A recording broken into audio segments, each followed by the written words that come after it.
Hello everyone. आज की कहानी है बुढ़ापे की दहलीज पर खड़ा एक पिता। रमेश चंद्र वर्मा आज ठीक 60 वर्ष के हो चुके थे। 60 साल जिस उम्र में इंसान अपने जीवन की थकान उतार कर सुकून चाहता है, उसी उम्र में रमेश के जीवन ने उन्हें फिर से एक ऐसे मोड़ पर लाकर खड़ा कर दिया था जहां न कोई इच्छा थी न कोई सपना, बस मजबूरी थी। सुबह की धूप आंगन में फैल चुकी थी। वही आंगन जहां कभी उनके बच्चों की किलकारियां गूंजती थी, आज वही आंगन खामोश था। इतना खामोश कि रमेश को अपनी सांसों की आवाज भी भारी लग रही थी। पत्नी सरोज को गुजरे 5 साल हो चुके थे। सरोज जिसने गरीबी में भी घर को घर बनाए रखा, जिसने कभी शिकायत नहीं की, कभी थकान नहीं जताई, और जाते जाते रमेश के हाथों में पूरा परिवार थमा गई। अब सब संभाल लेना जी, सरोज के आखिरी शब्द आज भी उनके कानों में गूंजते थे। रमेश ने सच में सब संभाल लिया था। बेटी की पढ़ाई, बेटी की शादी, घर की जिम्मेदारी, सब। लेकिन उन्होंने यह नहीं सोचा था कि एक दिन वही बच्चे जिनके लिए उन्होंने अपना सब कुछ कुर्बान कर दिया, उन्हें ही बोझ समझने लगेंगे। बड़ा बेटा अमित एक प्राइवेट कंपनी में अच्छी नौकरी करता था। घर में एसी, महंगे सोफे, स्मार्ट टीवी सब था, पर उस घर में सम्मान नहीं था। कम से कम एक पिता के लिए तो बिल्कुल नहीं। पापा, आपको समझना चाहिए, आजकल खर्च बहुत बढ़ गए हैं। अमित अक्सर ये बात ऐसे कहता जैसे रमेश ही उन खर्चों की वजह हो। बहू नेहा की आंखों में रमेश के लिए कोई जगह नहीं थी। उनकी खांसी उन्हें डिस्टर्ब लगती थी, उनकी दवाइयाँ फालतू खर्च। छोटी बेटी पूजा शादी के बाद अपने ही संसार में व्यस्त थी। फोन पर बात करती तो जल्दी जल्दी, जैसे कोई जरूरी काम निपटा रही हो। पापा, अब आप अकेले रहना सीखिए, अब हम सब अपनी अपनी जिंदगी में बिजी हैं। यह शब्द रमेश के दिल में ऐसे चुभते थे जैसे किसी ने बिना देखे जख्म पर नमक छिड़क दिया हो। अपमान जो रोजमर्रा बन गया। एक दिन की बात है, रमेश ने रसोई में जाकर बस इतना कहा, आज दवा खत्म हो गई है। नेहा झुंझलाकर बोली, हर हफ्ते दवा? आपकी उम्र के लोगों का यही काम रह गया है। अमित ने अखबार से नजर उठाए बिना कहा, पापा थोड़ा एडजस्ट करना सीखिए, हर छोटी बात में परेशान मत हुआ कीजिए। रमेश कुछ नहीं बोले, बस चुपचाप अपने कमरे में लौट आए। कमरे की दीवार पर सरोज की तस्वीर टंगी थी। उन्होंने तस्वीर की ओर देखा और मन ही मन बोले, देख रही हो सरोज, तुम्हारे बाद मैं इस घर में मेहमान बन गया हूँ। वह दिन जिसने सब कुछ बदल दिया। उस शाम रमेश ने सुना अमित और नेहा आपस में बात कर रहे थे। कब तक यूं ही चलेगा? नेहा की आवाज में झुंझलाहट थी। पापा को कहीं और शिफ्ट करना पड़ेगा। अमित बोला, ओल्ड एज होम, नेहा ने लापरवाही से कहा। रमेश के पैर वहीं जम गए, दिल जोर जोर से धड़कने लगा। यह फिर नेहा थोड़ी देर चुप रही, फिर बोली, उनकी शादी करवा देते हैं। अमित चौंक गया, इस उम्र में? तो क्या हुआ? नेहा ने ठंडे स्वर में कहा, कोई अकेली औरत मिल जाएगी, जिम्मेदारी भी बट जाएगी और हमें भी चैन मिलेगा। रमेश का सिर घूमने लगा। यह वही बच्चे थे जिनके लिए उन्होंने अपनी हर इच्छा कुचल दी थी। आज वही बच्चे उन्हें अपनी जिंदगी से हटाने का रास्ता ढूंढ रहे थे। पिता की टूटती आत्मा उस रात रमेश सो नहीं पाए। मन में एक ही सवाल था, क्या पिता होना इतना बड़ा गुनाह है? उन्होंने कभी दोबारा शादी के बारे में सोचा तक नहीं था। सरोज के जाने के बाद उनका जीवन जैसे वही रुक गया था। लेकिन अब उन्हें चुनाव नहीं दिया जा रहा था। यह तो घर छोड़ दे या फिर ऐसी शादी स्वीकार करे जो उनकी नहीं, उनके बच्चों की सुविधा के लिए थी। रमेश ने आंसुओं के साथ बुदबुदाया, शायद आज के समय में पिता का प्यार सबसे सस्ता हो गया है। रात भर रमेश चंद्र वर्मा करवटें बदलते रहे। नींद आंखों से कोसों दूर थी, मन में यादें थी और दिल में एक ऐसा डर जिसे शब्दों में बांधना मुश्किल था। सुबह हुई, घर में रोज की तरह चहल पहल थी, पर रमेश के लिए वो घर अब सिर्फ 4 दीवारें थी। शादी का प्रस्ताव, यह सजा, नाश्ते की टेबल पर आज एक औपचारिकता थी। अमित ने खांसते हुए कहा, पापा हम लोग एक जरूरी बात करना चाहते हैं। रमेश ने चुपचाप सिर हिला दिया। नेहा ने बिना भूमिका बांधे कहा, पापा आप अकेले हैं और आपकी उम्र भी हो गई है। रमेश का दिल धक से रह गया। अमित ने वाक्य पूरा किया, अगर आप दोबारा शादी कर ले तो? बस करो। रमेश की आवाज पहली बार कांपी। मैं कोई सामान नहीं हूँ जिसे सुविधा के हिसाब से इधर उधर रख दिया जाए। नेहा तुरंत बोली, हम आपकी भलाई ही सोच रहे हैं पापा। आपको कोई देखभाल करने वाली मिल जाएगी। देखभाल करने वाली पत्नी नहीं, साथी नहीं, बस एक जिम्मेदारी बांटने का साधन। रमेश को लगा उनकी पूरी जिंदगी को एक शब्द में समेट दिया गया। अगले ही हफ्ते रिश्तेदारों को खबर दे दी गई। कोई आया तो सलाह देने, कोई आया तो तमाशा देखने। आजकल बुजुर्गों की शादी आम बात है। किसी ने कहा बच्चों के लिए भी आसान हो जाता है, दूसरे ने जोड़ा। किसी ने यह नहीं पूछा आप क्या चाहते हैं रमेश जी। मोहल्ले की औरतें फुसफुसाती थी, देखो 60 की उम्र में भी आदमी को चैन नहीं। पुरुष तंज कसते, बुढ़ापे में जवानी चढ़ गई होगी। हर बात तीर बनकर रमेश के सीने में लगती, पर उन्होंने चुप रहना सीख लिया था। एक नाम जो बिना चेहरे के तय हो गया। एक दिन अमित ने कहा, पापा लड़की देखी है? लड़की? रमेश के होठ कांप गए। वो भी विधवा है, नाम है शांति देवी, उम्र करीब 55।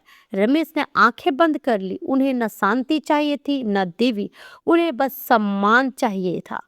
मुझे उससे मिलने दो, उन्होंने धीमी आवाज में कहा। नेहा ने तुरंत जवाब दिया, इतनी औपचारिकता की क्या जरूरत है, सब ठीक है। रमेश समझ गए यह शादी नहीं, एक समझौता है। शांति देवी से मुलाकात एक रिश्तेदार के घर तय हुई। सादी सी औरत, आंखों में थकान, हाथों में झिझक।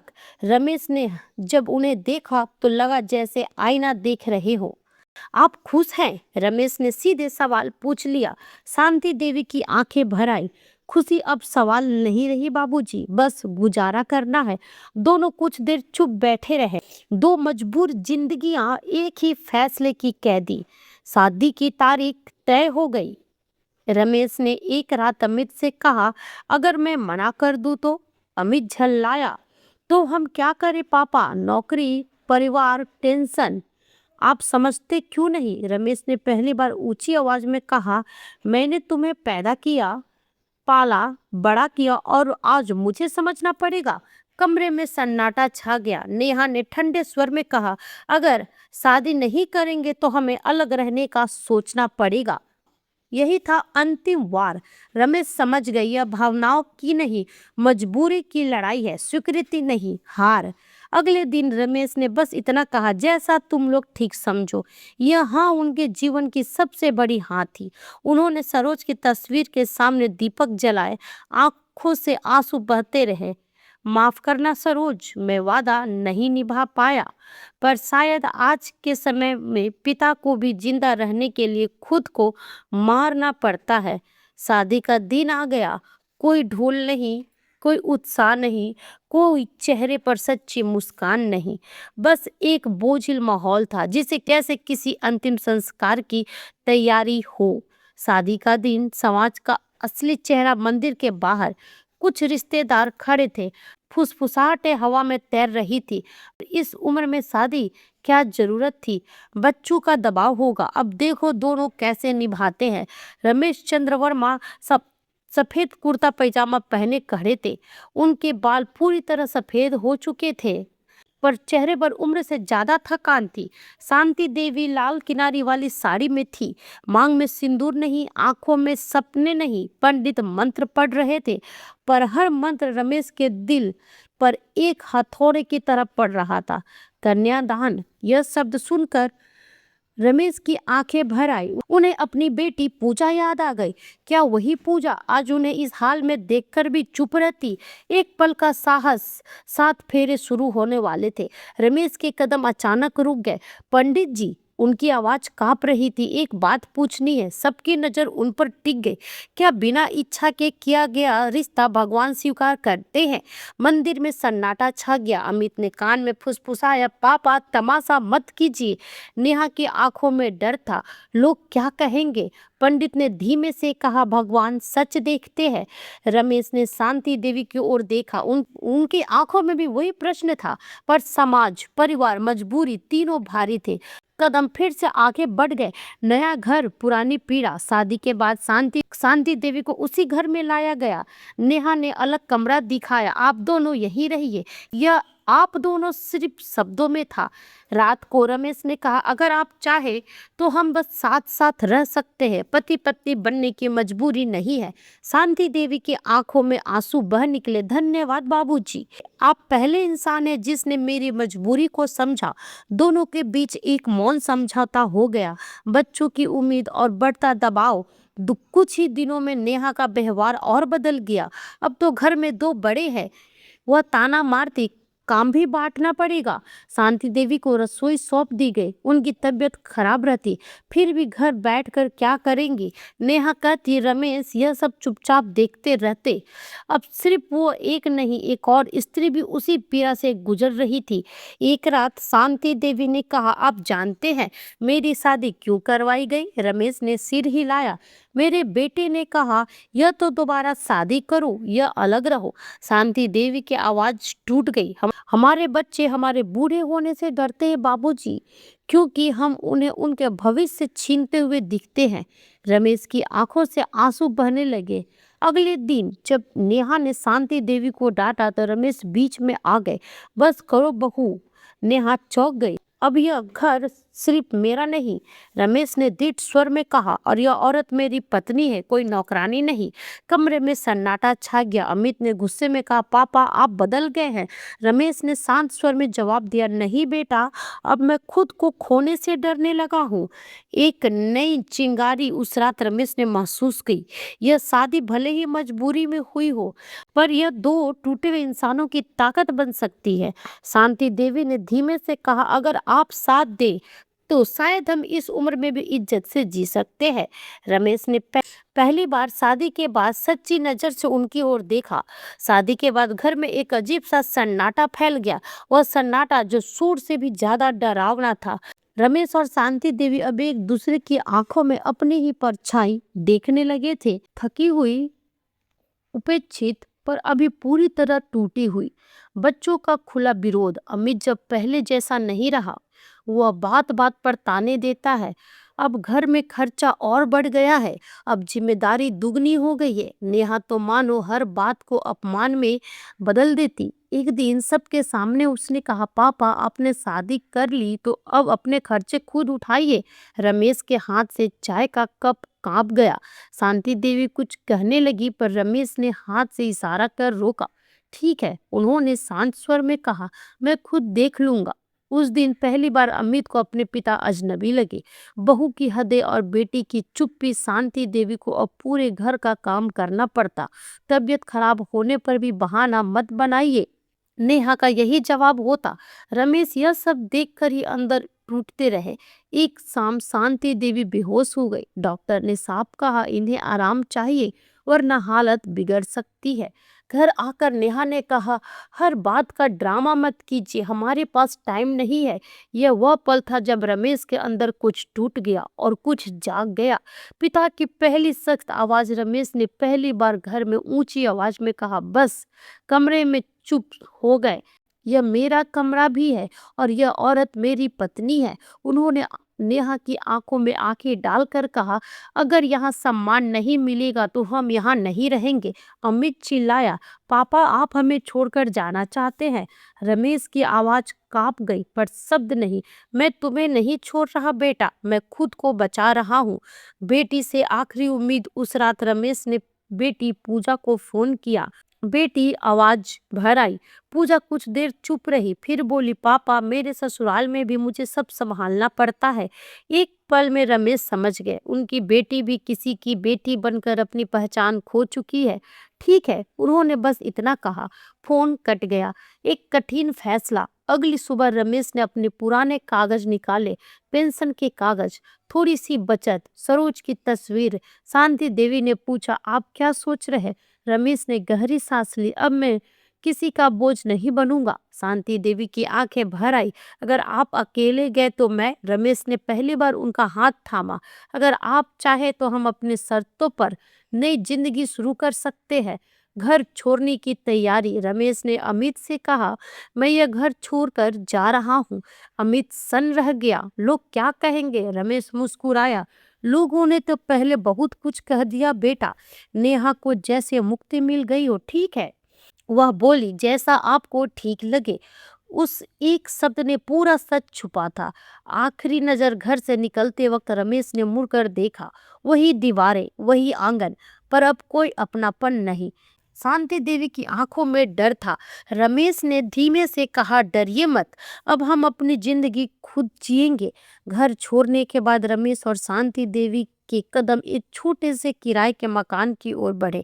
2 कमरे, एक छोटी रसोई और एक खिड़की जिसकी सुबह की धूप आती थी। ये घर छोटा था, पर इसमें अपमान नहीं था। पहली रात दोनों देर तक चुप बैठे रहे। शांति देवी ने धीमे स्वर में कहा, लोग क्या कहेंगे? रमेश हल्के से मुस्कुराए। लोगों ने हमें जीने नहीं दिया, अब क्या कहेंगे, इससे क्या फर्क पड़ता है?